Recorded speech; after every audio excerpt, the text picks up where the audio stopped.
Welcome to Bookish Mind, Season 07, Episode 01. Today, we delve into the extraordinary early life and pivotal career moments of Ben Horowitz, the renowned author of The Hard Thing About Hard Things.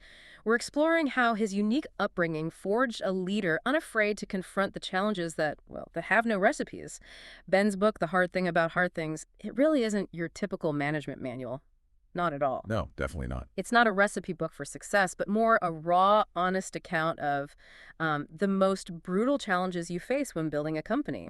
You know, those moments that have no easy formulas, no pre-written solutions. So this deep dive into his journey is really all about understanding the profound insights he got from facing those incredibly difficult situations. And that no recipe philosophy, like you said, it truly stems directly from his personal experiences, right? From his unusual childhood. It's fascinating how his early life and upbringing really set the stage. It prepared him for the intense pressures he'd later encounter in Silicon Valley. You really see those foundational elements right from the start. Yeah, you really do. And those foundational elements certainly included a family background that was, let's say, unconventional. Definitely unconventional. His grandparents were card-carrying communists. In fact, his grandfather, Phil Horowitz, he lost his job as a school teacher during the McCarthy era because of it. Wow. That's intense context. Right. And his father was what they called a red diaper baby, grew up steeped in that philosophy. He later became the editor of the famous New Left magazine Ramparts in Berkeley, California. So Ben literally grew up in what people there affectionately called the People's Republic of Berkeley. Mm-hmm. And as a young child, he was apparently incredibly shy, almost pathologically so, terrified of adults. Really? How shy are we talking? Well, his mother, Alyssa, tells this story. She dropped him off at nursery school for the first time, and he just cried for 3 hours straight, soaked wet. Oh, my goodness. Yeah, he actually got kicked out that day. Kicked out of nursery school. Yeah.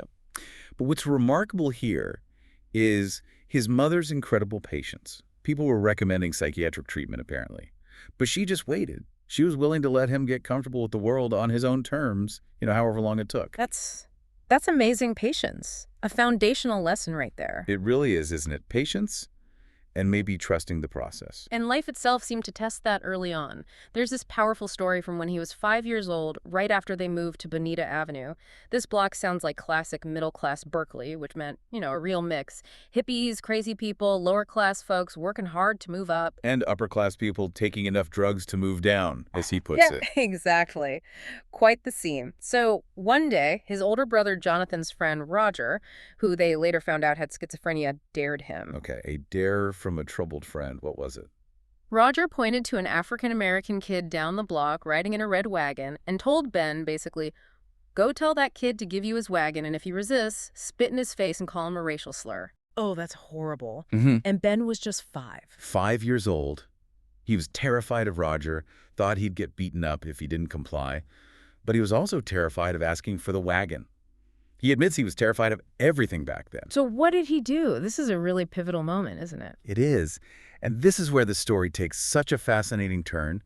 Ben started walking down the block, said it felt like 30 miles. I can imagine. When he finally got there, he could barely move. He just opened his mouth, and what came out wasn't Roger's hateful instruction at all. What did he say? He just asked, "Can I ride in your wagon?" Wow.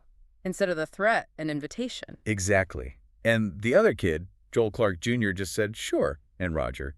He'd vanished. Apparently his light side had taken over, as Ben described it. That simple choice, that spontaneous act. It led to an 18-year friendship. Joel became Ben's best man at his wedding. That one moment taught him so much, didn't it? You could see the seeds of his philosophy right there. Absolutely. What were the key takeaways for him? Well, first, being scared doesn't mean you're gutless. It's what you do when you're scared that defines you, hero or coward. Second, don't judge by surfaces. Until you really make the effort to know someone or something, you basically know nothing. That seems like a recurring theme for him. It absolutely is. And maybe the biggest one. There are no shortcuts to knowledge, especially the kinds you get from personal experience. Relying on conventional wisdom or just taking shortcuts can actually be worse than knowing nothing. Because it gives you false confidence. Precisely. This single visceral moment really ingrained that core truth. Real understanding, especially for the hard things, doesn't come from formulas. It comes from direct, often scary engagement. This is the very start of his no recipes idea. So those early, really intense lessons definitely stuck with him. He actively tried to avoid judging by first impressions and just following the crowd. Which leads us to high school. Despite growing up in Berkeley, a town that, as he puts it, frowned upon football as being too militaristic, Right, not exactly a football town back then. he joined the Berkeley High School football team, his first time playing the sport. And those lessons about fear, he said they were crucial. Handling fear is like 75% of high school football. Makes sense. It's physically intimidating. And his first team meeting with the head coach, Chico Mendoza, sounds legendary. Oh, tell me about it. Mendoza, this tough old guy, starts his opening speech with this almost poetic but really intense language. Some of you guys will come out here and you just won't be serious. Turn your shit in. And then he laid out the rules. Famous lines, come late to practice, turn your shit in. Wow, blunt. Don't want to hit? Turn your shit in. Walk on the grass, turn your shit in. Call me Chico, turn your shit in. Ha! So, zero tolerance. Pretty much. Ben loved it. Apparently his mother was less thrilled. I can imagine. But for Ben, this was clearly important. How did it shape his view of leadership? Well, he saw it as his first real lesson in leadership. It reminded him of Colin Powell's definition, the ability to get someone to follow you, even if only out of curiosity. And Coach Mendoza certainly sparked curiosity alongside discipline. Exactly. Raw, clear discipline, something you can imagine resonating later when he was a CEO. For sure. What else from high school? What's interesting is Ben was the only kid on the football team who was also on the highest academic math track. Oh, that's unusual. Yeah, so he ended up moving in multiple social circles, hanging out with kids who had really different views of the world. So exposure to different perspectives. How did that impact him? He said it taught him a huge lesson, how a diverse perspective utterly changed the meaning of every significant event in the world. Can you give an example? Sure. Like, Run DMC's Hard Times album was massive for the football team, but his calculus class barely noticed it. Right. Different world. Or Reagan's Star Wars initiative, the Strategic Defense Initiative. Huge deal for the science-minded kids, but at football practice, not really on the radar. So it taught him to separate facts from perception. Exactly. And crucially, to seek alternative narratives and explanations when facing really dire circumstances. Which, for a CEO in a crisis, that's vital, isn't it? It's about finding hope, seeing options when others don't. Absolutely. It's not just analytical. It's about maintaining morale and direction for your team. You need to see beyond the surface panic, the immediate perception. Speaking of surfaces and taking time to understand, that theme pops up again dramatically in his personal life, right? You mean the blind date? Yeah, let's talk about that. Summer of 1986, a blind date with Felicia Wiley. Starts off as a total disaster. How bad? Felicia was 90 minutes late. Why? She said she was too tired. Ouch. Not a great sign. And then he had a black eye from a basketball fight the day before. Oh, no. So she shows up late, he's got a black eye. Right. When he opened the door, her first thought, she told him years later, was, this guy is a thug. Coming here was a big mistake. Yikes. But obviously that wasn't the end of the story. Thankfully, no. Neither of them relied on those awful first impressions. That disastrous date somehow led to nearly 25 years of happy marriage and 3 kids. Wow. That really drives home that lesson from the wagon incident, doesn't it? Don't judge by surfaces. Take the time. It really does. So after college, his first job was as an engineer at Silicon Graphics, SGI, a pioneering computer company back then. Right. SGI was huge. He said it was a dream come true, loved it. But then he made what he called his horrible decision. He joined a startup called NetLabs. Why was it horrible? The professional management team there, Rosalie Bonaro and Andre Schwager, apparently didn't really get the products or the tech. He felt they kept sending the company in crazy directions. It taught him a big lesson about founders needing to run their own companies. Okay, that's a classic startup lesson. But things got even tougher on a personal level. His second daughter, Mariah, was diagnosed with autism. Oh, wow. That's incredibly challenging. Yeah. And it made working the crazy hours of a startup a terrible burden for his family. He needed to be home more. That must have put immense pressure on him. It did. And this leads to another really profound personal turning point. One super hot day, his father came over. They couldn't afford air conditioning. It was like 105 degrees, and all 3 kids were crying from the heat. Oh, man. A pressure cooker situation, literally. Exactly. His father looked at him and kind of joked, "Son, do you know what's cheap? Flowers. But do you know what's expensive? Divorce." Whoa. A joke that wasn't really a joke. Precisely how Ben describes it, and it hit him hard. It was a turning point. How so? What changed? He realized he had run out of time for trying to do everything. Up till then, he felt like he had unlimited bandwidth. The classic young person's feeling, right? Totally. Yeah. But his dad's words made him see that by staying on that path, he might lose his family. By trying to do everything, he'd fail at the most important thing. A moment of real clarity about priorities. It was the first time, he said, that he looked at the world through priorities that weren't just his own. He realized he had to stop being a boy and become a man, family first. That's powerful. He quit NetLabs the very next day, took a job at Lotus Development to, as he put it, straighten out his home life. A major shift. Putting stability first. Yes, and it was while he was at Lotus that he discovered something huge: Mosaic. Ah, the precursor to Netscape Navigator. Exactly. A graphical interface to the internet built by students at the University of Illinois. He saw it and instantly knew, this is so obviously the future. And that working on anything else was a waste of time? Pretty much. He Yeah. felt he was so obviously wasting his time working on anything but the internet. So that leads him towards Netscape. Directly. The new venture, co-founded by Jim Clark, the founder of SGI, where Ben had worked. And Mark Andreessen, the Mosaic inventor. Right. Ben decided he had to work there. There was even a funny little hurdle with the recruiter. Oh, yeah. What happened? The recruiter told his wife, Felicia, that it was unlikely Ben would get the job because they wanted Stanford or Harvard MBAs, and Ben didn't have one. Felicia actually cried. Oh, no.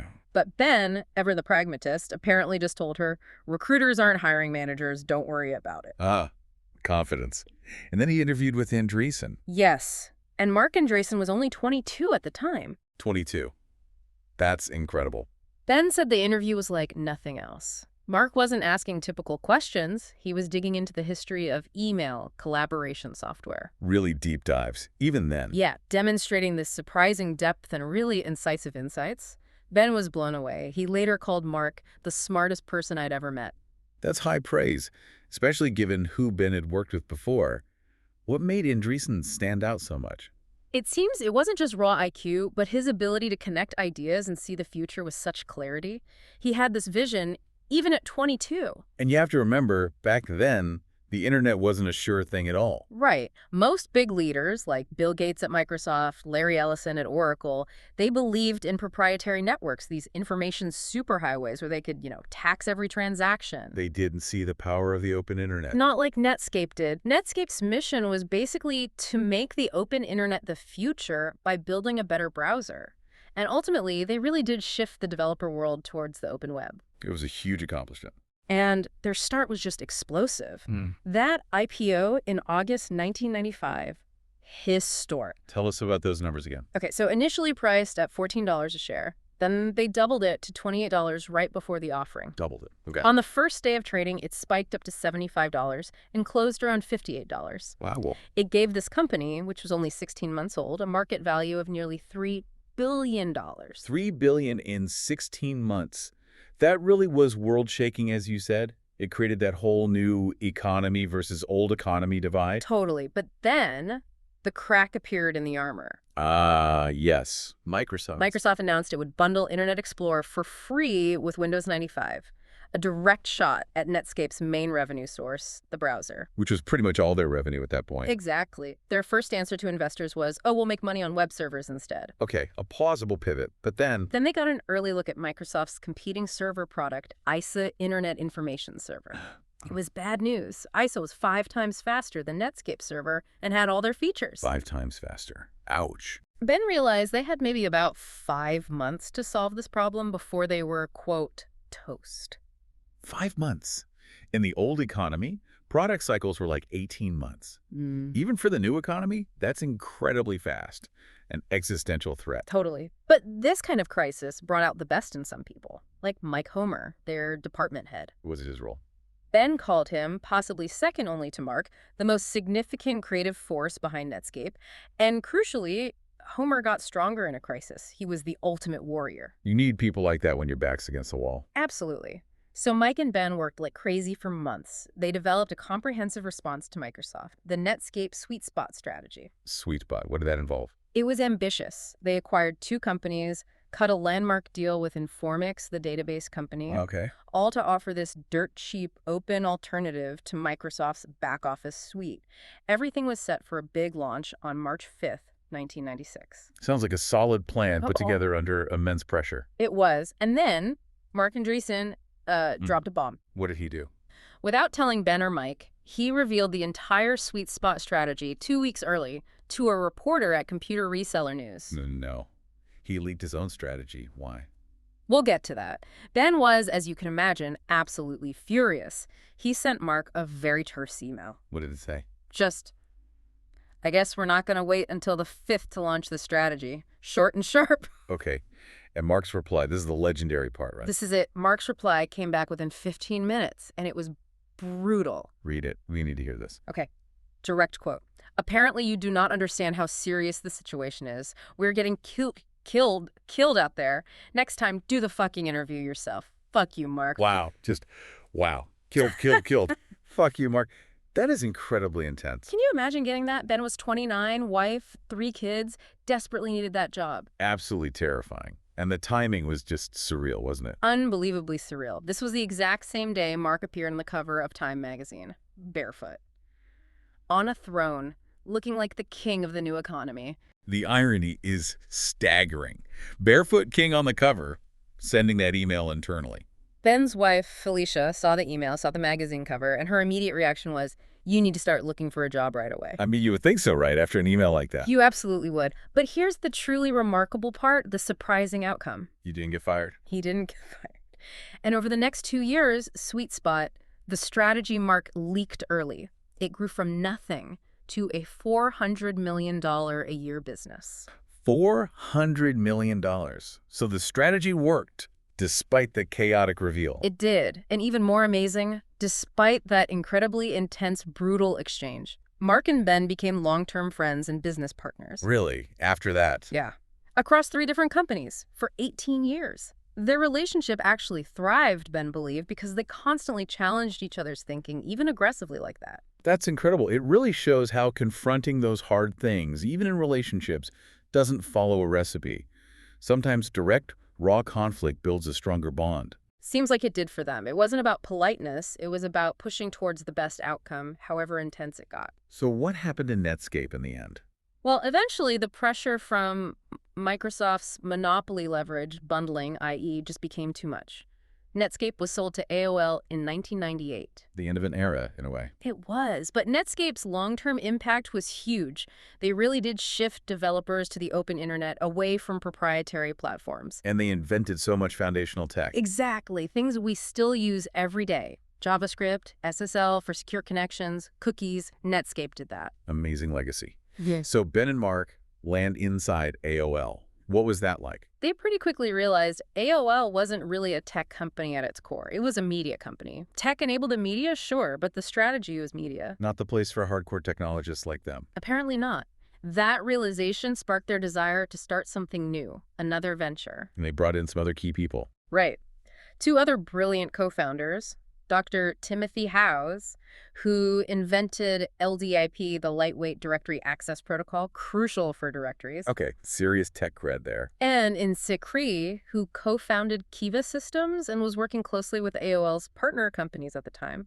So how did the idea for the next company, LoudCloud, come about? It actually came from Sikri. He was complaining that AOL's partners' websites kept crashing. They just couldn't handle the traffic surges. A common problem back then, scaling was hard. Super hard. Deploying software to scale to millions of users was incredibly complex, and that led to the aha moment. Which was? Basically. There ought to be a company that does all that infrastructure stuff for them. Taking the operational burden off the software companies. Exactly. They expanded on this, thinking about the smart cloud concept from the telecom industry, and envisioned a computing cloud. A platform to handle all the hard infrastructure. Yeah. Security, scaling, disaster recovery. All of it. So software developers could just focus on their actual software, not the plumbing underneath. That sounds remarkably like the cloud computing we know today. It really does. And the name. If you're building a cloud, make it big and loud. Thus, Loud Cloud.